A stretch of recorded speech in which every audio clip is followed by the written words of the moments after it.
किसी भी खेल का एक ऐसा पार्ट होता है इंजरी। हम बात कर रहे हैं एक ऐसे पार्ट की जो किसी भी खेल में जरूरी होता है। जब किसी खिलाड़ी को चोट लग जाती है या कोई खिलाड़ी कहीं से किसी प्रकार से घायल हो जाता है या उसके किसी जोड़ में या किसी मांसपेशियों में दिक्कत आ जाती है, उस वक्त मैदान पर या ग्राउंड पर या बोल सकते हैं इंडोर हॉल के अंदर एक ऐसा व्यक्ति अपनी भूमिका निभाता है जिसको बोलते हैं स्पोर्ट्स फिजियो।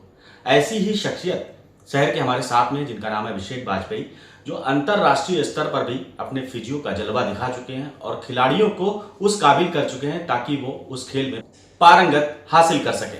आइए चलते सीधा इन्हीं के पास और इन्हीं से जानते हैं पूरी जानकारी क्या है। और जानकारी के लिए ये भी बता दें, 5 देशों की अंतरराष्ट्रीय एक लीग महर्षि दयानंद यूनिवर्सिटी रोहतक में आयोजित हो रही है, जिसमें इनको स्पोर्ट्स फिजियो के रूप में चुना गया है। सर नमस्कार। जी नमस्कार। स्वागत है आपका हमारे एडीएस न्यूज लाइव टेलीकास्ट पे, जो एक खास कार्यक्रम के तहत हम लोग ऐसे लोगों को ही प्रमोट करते हैं या दिखाते हैं जो कहीं ना कहीं से किसी उपलब्धि से जुड़े होते हैं।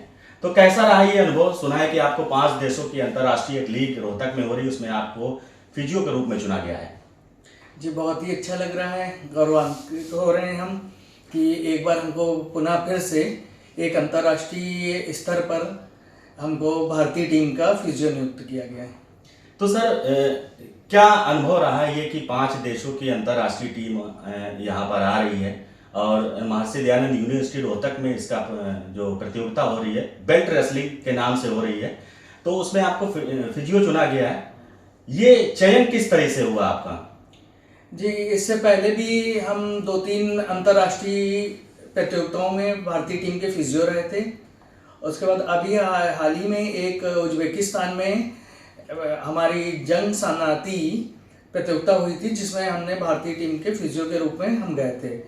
वहाँ पर हमारा प्रदर्शन अच्छा रहा था भारतीय टीम का, जिसमें हम लोगों ने 2 गोल्ड और 3 ब्रॉन्ज मेडल जीते थे। उसके बाद फिर आगे की रणनीति बन रही थी, नेशनल हुआ था जिसमें नेशनल टीम में भी गए थे और वहाँ पर हमारा कार्य को देखते हुए आज अंतर्राष्ट्रीय में हमको पुनः मौका मिला है। फिजियोथेरेपी यानी कि भौतिकी चिकित्सा पद्धति जिसको बोलते हैं हिंदी की बात करें तो इसमें किस तरीके का आपका सहयोग होता है स्पोर्ट्स के दौरान? स्पोर्ट्स के दौरान जैसे पहले टीम चुनी जाती है, हमारे वार्म अप मैच होते हैं और उसके बाद हमारे फाइनल मैच होते हैं, पूरा टूर्नामेंट होता है। तो किसी भी प्लेयर्स को किसी भी प्रकार की इंजरी अगर है तो उसको हम लोग रिकवर करते हैं, रिहैब कराते हैं और उसको इस तरीके से प्लेयर्स को साथ में हमारा तालमेल रहता है कि पूरे टूर्नामेंट में वो अच्छा प्रदर्शन करे। अगर किसी उसको एंगल पे प्रॉब्लम हो रही है तो उसको हम लोग देख के उसको फिट करते हैं। किस तरीके की समस्याएं इसमें इंक्लूड होती हैं फिजियो में? अगर वैसे देखें टीम में स्पोर्ट्समैन को, तो स्पोर्ट्समैन को काफ़ी इंजरी होती है। किसी को हैमस्ट्रिंग की हो गई, एंकल हो गया और शोल्डर हो गया, इन सब की दिक्कतें होती हैं। तो क्या लगता है आपको कि इस तरीके की जो इंजरी होती है कहीं ना कहीं खिलाड़ी जो है वार्म अप नहीं होते हैं या उनकी अभ्यास में पहले के अभ्यास में कोई कमी होती है इसलिए ये इंजरी होती है? जी बिल्कुल आप सही कह रहे हैं कि आजकल जो है बिना वार्म अप के बहुत से प्लेयर हैं जो खेलने लगते हैं और उनको उस समय खेलते समय इंजरी की 90% चांस रहता है। अगर हमारी बॉडी वार्म अप नहीं होगी तो 90% हमको इंजरी के चांस रहते हैं। जैसे हम पहले भी सबको बता चुके हैं, जब भी हम किसी टीम के साथ जुड़ते हैं तो पहला जो मेरा सेशन होता है उसमें सबसे पहले हम यही बताते हैं कि हमको उस समय अपना वाटर इनटेक अच्छा रखना है और वार्म अप करके ही हमको आगे की उसमें प्ले ग्राउंड पे जाना है। तो क्या स्पोर्ट्स के दौरान आपकी तो रोल होता ही स्पोर्ट्स के दौरान, क्या स्पोर्ट्स के पहले भी आपका कोई रोल होता है? जी हाँ, अगर कोई लॉन्ग टाइम इंजरी से रिकवर होकर आया है तो उसके मन में भी थोड़ा सा डर रहता है कि अभी हमको इंजरी से उठा, जो भी प्लेयर होता है वो इंजरी से उठता है तो उसके बाद रिकवर होने के बाद भी उसको मन में थोड़ा सा डर रहता है कि फिर से मेरा पैर ट्यूस्ट ना हो जाए। जो हम अभी 6 महीने 7 महीने बाद रिटर्न हुए हैं ग्राउंड पर, फिर ऐसा ना हो जाए, तो ये मन में उसके थोड़ा डर रहता है। तो उसका कॉन्फिडेंस लेवल भी बढ़ाते हैं, उसके साथ में लगकर उसको बताते हैं कि ये करिए या ऐसा करें जिससे इंजरी फिर नहीं होगी। अच्छा, जैसे कि कोई फिजियोथेरेपिस्ट अगर है तो क्या उसका रोल भी होता है किसी प्रतियोगिता में खिलाड़ियों के चयन को लेकर? जी, चयन को लेकर नहीं होता है, वैसे हमारा फिटनेस को देखते हुए।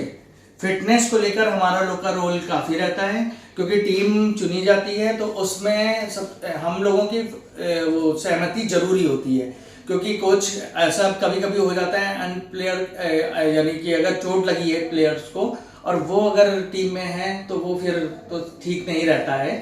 तो इसलिए हम लोगों का भी पहले वो टीम बनाने से पहले हम लोगों की भी मीटिंग होती है और हर प्लेयर्स के बारे में पूछा जाता है। क्या कभी किसी प्रतियोगिता के दौरान ऐसा कुछ हुआ कि कोई खिलाड़ी अनफिट हो, उसने आपको प्रलोभन दिया हो कि सर ऐसा हो जाए तो आप मेरा भी सिलेक्शन में थोड़ा रोल निभा दीजिए, कभी हुआ ऐसा? जी, ऐसा बहुत बार हुआ है, लेकिन हम लोग टीम के साथ जुड़ते हैं और हमारा लोग का फोकस नहीं, उस समय आपका क्या फिर बोल रहा है?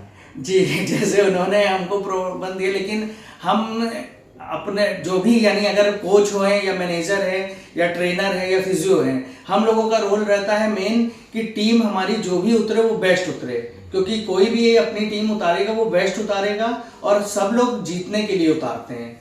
तो अगर एक भी प्लेयर अगर अनफिट या वो होगा तो उससे तो टीम हमारी लूज कर जाएगी। बहुत से फिजियोथेरेपिस्ट शायद शहर में होंगे, जी, शहर के बाहर भी होंगे। एक अच्छे फिजियोथेरेपिस्ट के क्या गुण होने चाहिए?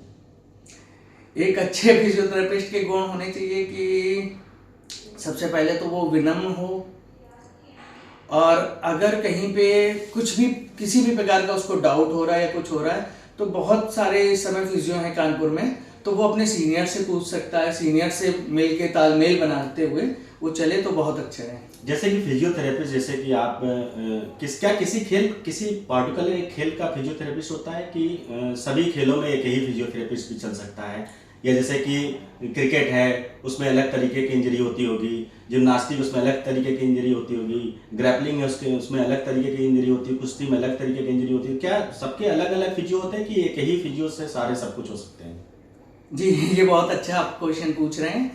हमारे यहाँ पर भी बैचलर के बाद मास्टर डिग्री होती है, वो अलग अलग कैटेगरी में होती है, जैसे स्पोर्ट्स से होती है, न्यूरो से होती है, आर्थो से होती है।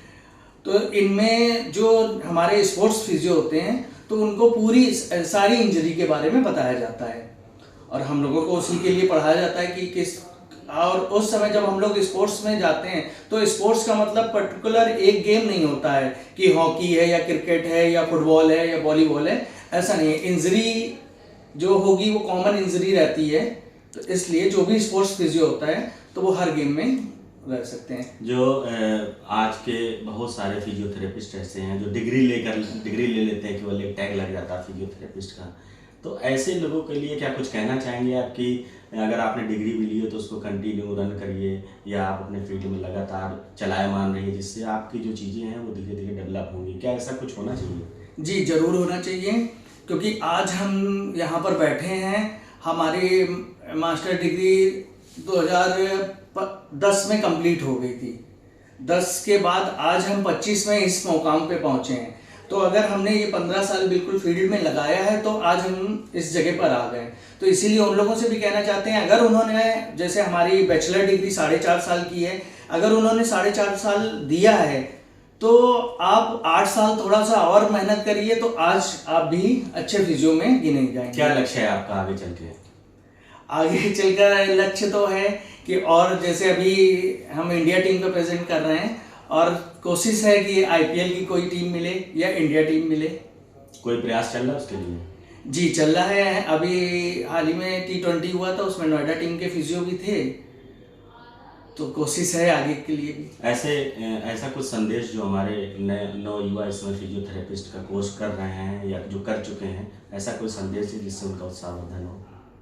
जी, उसके लिए तो मैं ये कहना चाहूँगा कि आप पढ़ाई के साथ साथ अगर आप स्पोर्ट्स में आना चाहते हैं तो जिस भी सब्जेक्ट में आपकी रुचि है आप उस सब्जेक्ट से करिए, मास्टर करिए और उसमें लगन के साथ करिए। आप पूरा टाइम उसमें दीजिए। जब तक आप प्रैक्टिस नहीं करेंगे तब तक आप निखर नहीं पाएंगे, इसलिए प्रैक्टिस बहुत ज़रूरी है, पढ़ाई भी ज़रूरी है, क्योंकि अगर हमको नॉलेज नहीं होगी तो हम क्या करना है, हमको कि किस उसमें हमें कैसा दिखना है, इसलिए ज़रूरी है। वो खिलाड़ी जो बिना अभ्यास के खेलने लगते हैं, उनको इंजरी हो जाती है, और किसी किसी को तो अभ्यास के बाद भी इंजरी हो जाती है जो बाई चांस होती है, ऐसे खिलाड़ियों के लिए अगर आप कोई संदेश देना चाहें तो हमारे चैनल ADS न्यूज़ लाइव पर आप दे सकते हैं। जी, उनके लिए भी हम ये देना चाहते हैं कि देखिए, अभी हाल ही में एक इंटरनेशनल कॉन्फ्रेंस हुई थी जिसमें मैं गया था। तो उसमें हमको बताया गया था कि बॉडी की जो प्लेयर्स होते हैं या जो वर्कआउट जिम भी जा रहे हैं, उनके लिए वाटर इंटेक बहुत ज़रूरी है। और यहाँ पर हमने बहुत ऐसे प्लेयर देखा है जिनकी वाटर इंटेक कम रहा है, उससे इंजरी बढ़ी है। तो एक तो वो कि आप वाटर इंटेक अपना जरूर मेंटेन रखिए, चाहे गर्मी हो, बरसात या ठंड हो, आपको वाटर इंटेक मजबूत रखना है। और जब भी हमको ग्राउंड में जाना है तो वार्म अप जरूर करना है, क्योंकि हमने पहले भी बताया वार्म अप करने से हमारी 90% इंजरी कम होती हैं। तो इसका रखिए और खेलिए, अच्छे से खेलिए। बहुत बहुत धन्यवाद। ये थे हमारे साथ अभिषेक जी, कानपुर शहर के एक जानी मानी हस्ती, जो निश्चित तौर पर फिजियो के बारे में जो जानकारियां आपको दी हैं वो आपको बहुत अच्छी लगी होंगी, और नौ युवाओं के लिए भी इन्होंने जानकारियां दी।